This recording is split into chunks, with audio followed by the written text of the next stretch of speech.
Petrol diesel ధరలు పెరిగితే ఆ ప్రభావం కేవలం వాహనదారుల మీద మాత్రమే కాదు, సమాజంలోని ప్రతి వ్యక్తి మీద పడుతుంది. ముఖ్యంగా నిత్యావసర వస్తువులు కొండెక్కనున్నాయి. కూరగాయలు, పాలు, బియ్యం వంటి నిత్యావసర వస్తువులను ఒక ప్రాంతం నుంచి మరొక ప్రాంతానికి రవాణా చేయడానికి లారీలు, వ్యాన్లను ఉపయోగిస్తారు. డీజిల్ ధర పెరిగితే రవాణా ఖర్చులు పెరుగుతాయి. దీనివల్ల నిత్యావసర వస్తువుల ధరలు పెరగనుండడం సామాన్యుడికి గుదిబండ కానుంది. ఫలితంగా మార్కెట్లో ప్రతి వస్తువు ధర పెరిగి సామాన్యుడి బడ్జెట్ తలకిందులవుతుంది. ద్రవ్యోల్బణం రేటు పైకి వెళ్లనుంది. ద్రవ్యోల్బణ కట్టడికి ఆర్బీఐ వడ్డీ రేట్లను పెంచే అవకాశం ఉంది. మధ్యతరగతి ప్రజలు తమ రోజువారీ ప్రయాణాలకు టూ వీలర్లు లేదా కార్లపై ఆధారపడతారు. నెలవారీ పెట్రోల్, డీజిల్ ఖర్చు పెరగడం వల్ల ఇతర అవసరాలకు కేటాయించే డబ్బు తగ్గిపోతుంది. దీనివల్ల ప్రజల కొనుగోలు శక్తి తగ్గి ఆర్థిక వ్యవస్థ మందగిస్తుందని ఎక్స్పర్ట్స్ అభిప్రాయపడుతున్నారు. ఇక ప్రజా రవాణా ఛార్జీలు కూడా త్వరలో కొండెక్కే అవకాశం ఉంది. డీజిల్ ధరలు పెరిగినప్పుడు ఆర్టీసీ బస్సులు, ఆటోలు, క్యాబ్ల ఛార్జీలు కూడా పైకి వెళ్తాయి. పేద, దిగువ మధ్యతరగతి ప్రజలపై అదనపు భారంగా మారుతుంది. డీజిల్ ధరల పెంపు వ్యవసాయ రంగంపై కూడా తీవ్ర ప్రభావం పడనుంది. మన దేశంలో పొలాలను దున్నడానికి ట్రాక్టర్లు, నీటిని తోడడానికి డీజిల్ పంపు సెట్లను రైతులు వాడుతూ ఉంటారు.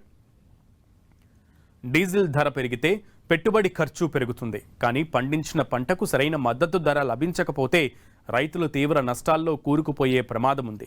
ఇప్పటికే మద్దతు ధర అందించాలని పలు రాష్ట్రాల్లో రైతులు నిరసన తెలుపుతున్నారు. ఇక పరిశ్రమల్లో కూడా ఉత్పత్తి వ్యయం పెరగనుంది.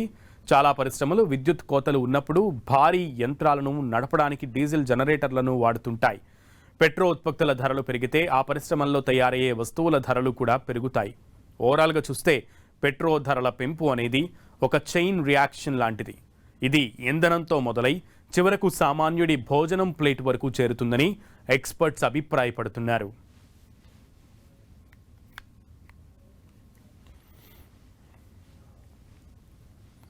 పెట్రోల్, డీజిల్ ధరలను ఇంధన సంస్థలు పెంచేశాయి. దీంతో వాహన యజమానులపై తీవ్ర ప్రభావం పడుతోంది. ఇప్పటికే ఎల్పీజీ ధరలు పెరగడంతో ఇబ్బందుల్లో పడ్డ సామాన్య ప్రజలకు ఇది మరింత ఆర్థిక భారం కానుంది.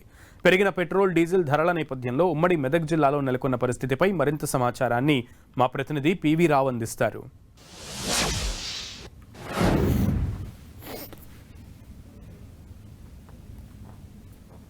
పెట్రోల్, డీజిల్ ధరలు అమాంతంగా ఇంధన సంస్థలు పెంచేయడంతోనే ఆ వాహనాలు ఎవరితో తీవ్రమైన ఇబ్బందులు ఎదుర్కొనే పరిస్థితి కనిపిస్తూ ఉంది. మనం చూస్తున్నాం, పెట్రోల్ బంక్ దగ్గరకు వచ్చే వాళ్ళందరూ కూడా ఒక్కసారిగా పెరిగిన ధరతో ఇబ్బంది పడే పరిస్థితి కనిపిస్తూ ఉంది. ముఖ్యంగా ఆ వాహన చోదకులు ఏదైతుందో వీళ్ళందరూ కూడా చాలా ఇబ్బందుల్లో పడే పరిస్థితి కనిపిస్తూ ఉంది. కరోనా తర్వాత అందరూ కూడా పబ్లిక్ ట్రాన్స్పోర్ట్ను వదిలేసి ఎవరికి వాళ్ళు టూ వీలర్స్ కావచ్చు, ఫోర్ వీలర్స్ కావచ్చు సమకూర్చుకున్నారు. ఈ 4-5 సంవత్సరాలు కూడా అదేవిధంగా వాళ్ళు మెయింటైన్ చేసే పరిస్థితి. కానీ ఇప్పుడు అమాంతంగా ఇవి పెరగడంతో మళ్ళీ తిరిగి పబ్లిక్ ట్రాన్స్పోర్ట్ వైపు వెళ్తారా ఎట్లా అనేది కూడా చూడాల్సి ఉంది. ఎందుకంటే ఈ ధరలు మరింత పెరిగే అవకాశం ఉందని కూడా ఇంధన సంస్థలు చెప్పే పరిస్థితి నేపథ్యంలో ముఖ్యంగా సంగారెడ్డి జిల్లాలో లక్షలాది మంది వలస కార్మికులు ఉంటారు. ముఖ్యంగా ఛత్తీస్గఢ్, బీహార్, జార్ఖండ్ అనేక రాష్ట్రాల నుంచి వచ్చినటువంటి లక్షలాది మంది కార్మికులు ఎవరుతున్నారో ఎల్పీజీ ధరలు ఒకవైపు పెరిగి నడ్డిబిరి చేస్తే మరోవైపు పెట్రోల్ ధర పెరగడంతో ఆ కార్మికులందరూ కూడా వాళ్ళకు విధులకు టూ వీలర్ మీద వెళ్ళే పరిస్థితి క్రమంలో వాళ్ళు తీవ్రమైన ఇబ్బందులు ఎదుర్కొనే పరిస్థితి ఉంది. మనతో పాటు ఇక్కడ కొంతమంది వారితో మాట్లాడే ప్రయత్నం చేయాలి. చెప్పండి, మీరు లీటర్కి ₹3.14 పెరిగింది. ఇప్పుడు ఎలా ఏమనిపిస్తుంది? ఇప్పుడు చాలా కష్టంగా ఉంది సార్. ఇప్పుడైతే మేము చేసే జీతాలకు ఈ పెట్రోల్కి, ఇంటి ఖర్చులకు సరిపోవట్లేదు అసలే. అంతే కదా. ఇప్పుడున్న పరిస్థితులకు మాకు పెట్రోల్కి పెట్టుకోవాలా, ఇంట్లో పిల్లలకు చదివించాలా, లేకపోతే మా మెయింటైన్ చేసుకోవాలా. ఆడ ఇచ్చే జీతాలేమో మాకు తక్కువ, మా జీతాలు పెరగవు. పెట్రోల్కి అయితే అమాంతం పెరిగిస్తే మాకు కూడా ఇబ్బంది అవుతుంది. మాకు ఏం పెరగవు అసలే. ₹1-2 పెంచేది సంవత్సరానికి. మీరు చెప్పండి, ఇప్పుడు పెట్రోల్ ధరలు కావచ్చు, నిత్యావసర ధరలు కావచ్చు పెరుగుతున్నాయి. అదే స్థాయిలో జీతాలు పెరగవు. ఎట్లా చూస్తారు దీన్ని మీరు? అంటే సామాన్యులకు భారం పడుతుంది సార్ బాగా. ఎందుకంటే ఇప్పుడు కూలి పోతేనే పొట్ట వెళ్తుంది. ఏదో మామూలుగా ఫ్యాక్టరీల కార్డులకు చిన్న ఏదో స్కూటీ, బైక్ తీసుకొని పోదామంటే ఈ పెట్రోల్ దాన్ని పెరగడం వల్ల కూరగాయలు, పాలు అన్నిటి మీద ఎఫెక్ట్ పడుతుంది. ఉచితాలు ఇచ్చే బదులు ఇవన్నీ తగ్గిస్తే బాగుంటుంది. ఈ ఫ్రీ బస్ అని ఎఫెక్ట్ పడ్డది బాగా. దానివల్ల గిట్ట పబ్లిక్ ఏమవుతుందంటే సఫర్ అవుతారు. ఫ్రీ ఇచ్చే బదులు ఇది తగ్గిస్తే బాగుంటుందని మా ప్రేమ సార్. అవును సార్. మీరు చెప్పండి అమ్మా, ఇప్పుడు ధరలు పెరిగినాయి, నూనెల ధరలు పెరిగినాయి, పప్పుల ధరలు పెరుగుతాయి ఆటోమేటిక్గా. డీజిల్ ధర పెరిగిందంటే ఆటోమేటిక్గా మిగతా అన్ని ధరలు పెరుగుతుంటాయి. దీని ఎట్లా చూస్తారు? కిచెన్లో మీ పరిస్థితి ఏంటి ఇప్పుడు? చాలా దారుణంగా ఉంటుంది. ఇప్పుడు వచ్చిన శాలరీస్ ఆల్మోస్ట్ అంటే మనం రీచ్ అయ్యేంతగా ఉండదు. అందులో ఆడవాళ్ళు ఇంట్లో కుట్టు మిషన్ పెట్టుకొని ఏదో చేసుకుంటూ వాళ్ళకు వచ్చిన జీతం సరిపోక నానా తిప్పలు పడుకుంటూ మేము చేసుకుంటూ ఉంటాము. హెల్ప్ చేసే విధంగా ఉండాలి ఏదైనా. ఇప్పుడు ఇంత అక్కడ పెంచడం కాదు, ఇప్పుడు వీళ్ళ జీతాలు కూడా పెరిగినాయి అంటే అప్పుడు అది ఈక్వల్గా మెయింటెనెన్స్ చేసుకునేంత కెపాబిలిటీ వస్తుంది. ఇప్పుడు అది లేదు, ఇది మాత్రం పెరుగుతుంది, ఇది మాత్రం చేయాలి అని అంటే ఇప్పుడు ఉండేవాళ్ళు ఎలాగైనా అడ్జస్ట్మెంట్ చేసుకుంటారు. లేని వాళ్ళు ఏం చేస్తారు? లేని వాళ్ళ ఇబ్బంది కూడా చూడాలి కదా.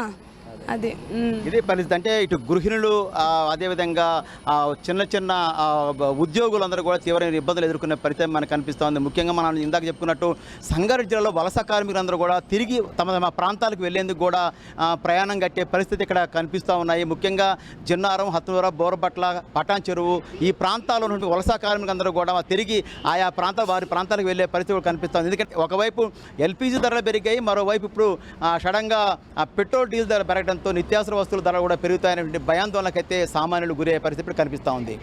కెమెరా పర్సన్ వినోద్తో పివి రావు, 10 టీవీ, సంగారెడ్డి నుంచి.